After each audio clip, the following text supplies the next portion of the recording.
Welcome back to my channel. ನಾನು ನಿಮ್ಮ ಜ್ಯೋತಿ ಸಾಯಿ. ಇವತ್ತು ನಾವು ಬಿರಿಯಾನಿ ರೆಸಿಪಿ ಸಿಂಪಲ್ ಆಗಿ ಈಸಿಯಾಗಿ ಯಾವ ಥರ ಮಾಡೋದು ಅಂತ ತಿಳಿಸ್ಕೊಡ್ತೀನಿ. ಇವಾಗ ನಾನು ಬಾಸ್ಮತಿ ಅಕ್ಕಿ ತಗೊಂಡಿದ್ದೀನಿ. ಇದನ್ನು ಚೆನ್ನಾಗಿ 3 ಸಲ ಕ್ಲೀನ್ ಮಾಡಿ ತೊಳ್ಕೊಂಡು ಆನಂತರ ಇದನ್ನು ಸ್ವಲ್ಪ ನೀರು ಹಾಕಿ ನೆನೆಲಿಕ್ಕೆ ಬಿಡ್ತೀನಿ. ಇದು ಚೆನ್ನಾಗಿ ನೆನೆದ ನಂತರ ಗ್ಯಾಸ್ನ ಆನ್ ಮಾಡಿ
ಟೊಮೆಟೊನ ನಾನು ಹಾಕ್ಕೊಳ್ತೀನಿ. ಇದು ಚೆನ್ನಾಗಿ ಸಾಫ್ಟಾಗಿ ಫ್ರೈ ಮಾಡ್ಕೊಳ್ಬೇಕು. ಚೆನ್ನಾಗಿ ಸಾಫ್ಟ್ ಆಗಬೇಕು. ಇವಾಗ ನೋಡಿ ಸಾಫ್ಟ್ ಆಗಿದೆ. ಸಾಫ್ಟ್ ಆದ ನಂತರ ಒಂದು 3 ಏಲಕ್ಕಿನ ಕೈಯಲ್ಲಿ ಈ ಥರ ಹಾಕ್ಕೊಳ್ಬೇಕು. ಇವಾಗ ಸ್ವಲ್ಪ ಕಸ್ತೂರಿ ಮೇಥಿ ಹಾಕ್ಕೊಂಡು ಏಲಕ್ಕಿನ ಜಜ್ಕೊಂಡು ಹಾಕ್ಕೊಳ್ಬೇಕು. ಆನಂತರ ಕಸ್ತೂರಿ ಮೇಥಿ ಹಾಕಿ ಚೆನ್ನಾಗಿ ಮಿಕ್ಸ್ ಮಾಡ್ಕೊಳ್ಬೇಕು. ಕಸ್ತೂರಿ ಮೇಥಿ ಹಾಕೋದ್ರಿಂದ ಫ್ಲೇವರ್ ತುಂಬ ಚೆನ್ನಾಗಿರುತ್ತೆ ಬಿರಿಯಾನಿಗೆ. ನೀವು ಕೂಡ ಈ ರೆಸಿಪಿನ ಟ್ರೈ ಮಾಡಿ, ತುಂಬ ಟೇಸ್ಟಿಯಾಗಿರುತ್ತೆ. ಇವಾಗ 1 table spoon chilli powder, 1 table spoon garam masala, 1 table spoon ಧನಿಯಾ ಪೌಡರ್, 1 ಟೇಬಲ್ ಸ್ಪೂನ್ ಜೀರಿಗೆ ಪೌಡರ್, 1 ಟೇಬಲ್ ಸ್ಪೂನ್ ಅರಿಶಿನ ಪುಡಿ, ಉಪ್ಪು ಮತ್ತು 1 ಟೇಬಲ್ ಸ್ಪೂನ್ ಶುಂಠಿ ಬೆಳ್ಳುಳ್ಳಿ ಪೇಸ್ಟ್ ಹಾಕಿದ್ದೀನಿ ನಾನು.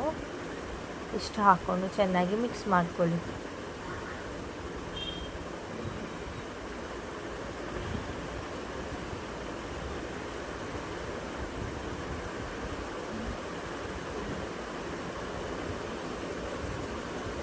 ಇವಾಗ ಚೆನ್ನಾಗಿ ಮಿಕ್ಸ್ ಆಗಿದೆ ನೋಡಿ. ಇವಾಗ 1 ಮುಷ್ಟಿಯಷ್ಟು ಪುದೀನ, ಅರ್ಧ ಮುಷ್ಟಿಯಷ್ಟು ಕೊತ್ತಂಬರಿ ಸೊಪ್ಪು ಚೆನ್ನಾಗಿ ಮಸಾಲ ಒಟ್ಟಿಗೆ ಮಿಕ್ಸ್ ಮಾಡ್ಕೊಳ್ಳಿ.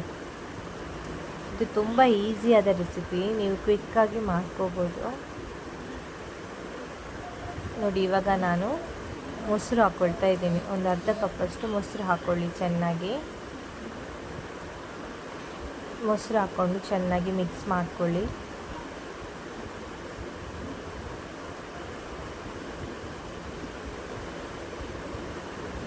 ನಾನು ಕುಕ್ಕರಲ್ಲಿ ಯಾಕೆ ಬೇಯಿಸಿದ್ದೀನಿ ಅಂದರೆ ಮಟನ್ನ ಅದು ಏನು ನಮಗೆ ನಾರ್ಮಲಾಗಿ ಬೇಯಿಸಿದರೆ ಮಟನ್ ಬೇಯಲ್ಲ ಬೇಗ.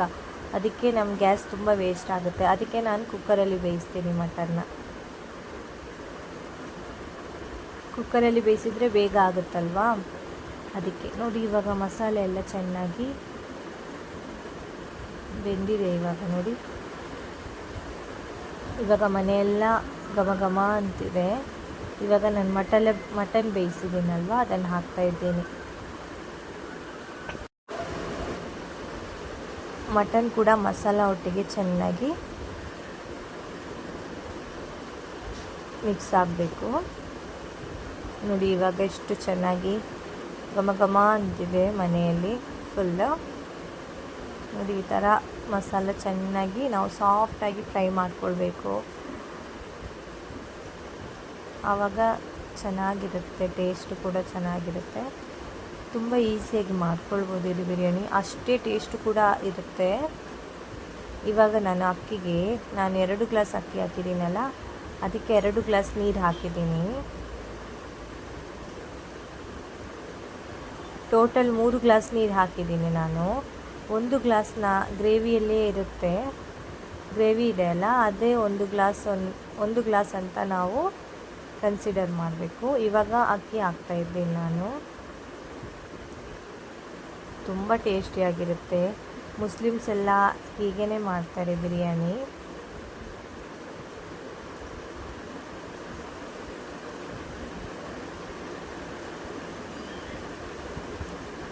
ಚೆನ್ನಾಗಿ ಮಿಕ್ಸ್ ಮಾಡ್ಕೊಳ್ಳಿ.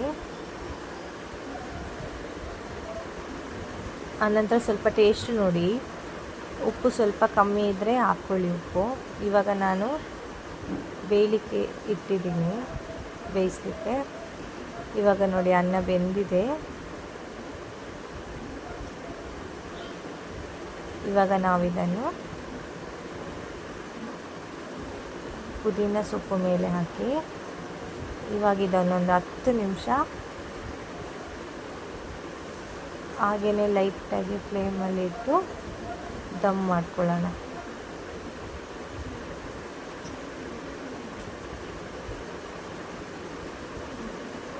ನಾವು 3 ಜನ ಇದ್ದೀವಲ್ವ, ಹಾಗಾಗಿ ನಾನು ಸ್ವಲ್ಪ ಮಾಡ್ಕೊಂಡಿದ್ದೀನಿ ರಾತ್ರಿಗೆ ಮಾತ್ರ, ನೈಟಿಗೆ.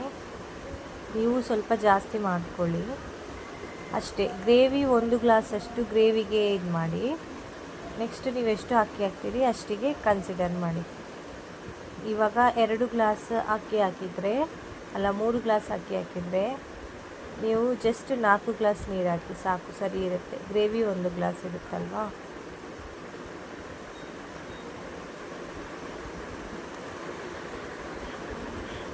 ಇದು ತುಂಬ ಟೇಸ್ಟಾಗಿರುತ್ತೆ ಫ್ರೆಂಡ್ಸ್, ತುಂಬ ಈಸಿಯಾಗಿ ಮಾಡ್ಕೊಳ್ಬೋದು, ಅಷ್ಟೇ ಟೇಸ್ಟ್ ಕೂಡ ಇರುತ್ತೆ ಈ ಥರ ಮಸಾಲ ಹಾಕಿ ಮಾಡಿದರೆ.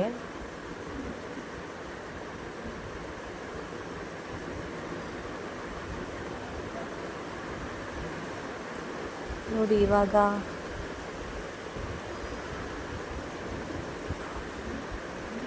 ಫೈವ್ ಮಿನಿಟ್ಸ್ ಆಗಿದೆ.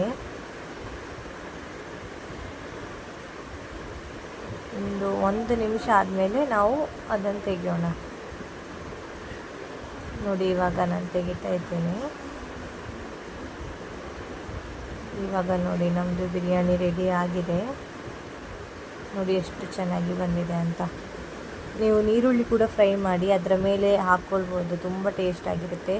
ಆ ಕಲರಿಂಗ್ ಎಲ್ಲ ಹಾಕಬೇಕಂತ ಇಲ್ಲ, ಅದು ಟೇಸ್ಟಿಂಗ್ ಫುಡ್ ಕಲರ್ ಎಲ್ಲ ಜಾಸ್ತಿ ಯೂಸ್ ಮಾಡಬಾರ್ದು, ಅದಷ್ಟು ಆರೋಗ್ಯಕ್ಕೇನು ಒಳ್ಳೆಯದಲ್ಲ. ಈ ಥರ ನ್ಯಾಚುರಲಾಗಿ ಮಾಡಿ ಮನೆಯಲ್ಲೇ ಮಾಡಿದ್ದೀನಿ, ತುಂಬ ಟೇಸ್ಟಾಗಿರುತ್ತೆ. ಹೋಟೆಲ್ ಸ್ಟೈಲ್ ಇರುತ್ತೆ. ನೋಡಿ ಎಷ್ಟು ಚೆನ್ನಾಗಿದೆ ಅಂತ, ತುಂಬ ಟೇಸ್ಟಾಗಿರುತ್ತೆ. ನೀವು ಕೂಡ ಮನೆಯಲ್ಲಿ ಟ್ರೈ ಮಾಡಿ, ಕಮೆಂಟ್ ಬಾಕ್ಸಲ್ಲಿ ನನಗೆ ತಿಳಿಸಿ ಅಂತ ಹೇಳ್ತಾ ಥ್ಯಾಂಕ್ ಯು.